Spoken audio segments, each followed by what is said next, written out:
લીંબડીમાં પણ સાહેબનો એક કાર્યક્રમ હતો અને ત્યારે બોલિવૂડના એક દિગ્ગજ આર્ટિસ્ટે સાહેબને સાંભળ્યા હતા. હા હા હા એ આર્ટિસ્ટ એટલે દેવાનંદ. હા હા હા હા એ કિસ્સો તમારી પાસેથી જી સાંભળ્યો જી છે. જી જી એ આપણા સુરેન્દ્રનગર જિલ્લામાં લીંબડી આસપાસ બધું શૂટિંગ ચાલતા હા, હતા. ગાઈડનું શૂટિંગ ત્યાં ગાઈડનું ચાલે. શૂટિંગ ચાલતું હતું દેવાનંદનું. હા અને ફાધરનું ટાઉન હોલમાં એટલે સુરેન્દ્રનગર ટાઉન હોલમાં કાર્યક્રમ હતો. તો બધા ગુજરાતી હતા એ સિવાય બીજા બધા તેને કીધું કે આજે કાર્યક્રમ સાંભળવા જેવો છે.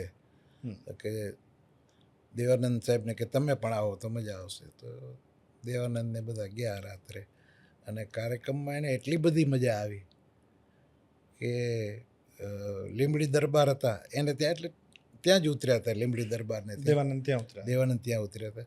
એટલે કે આ કલાકારને આપણે કાલે બોલાવ્યો તો આવે ખરા, તો કે આપણે પૂછી જોઈએ, વાત કરીએ. એટલે ફાધરને વાત કરી કે ભાઈ કાલે આ દેવાનંદ સાહેબને બધા આવ્યા છે તો એમને આપને સાંભળવા છે તો કાલે આવો. તો કે કાલ સાંજે આવું હું ડ્યુટી કરીને. અચ્છા.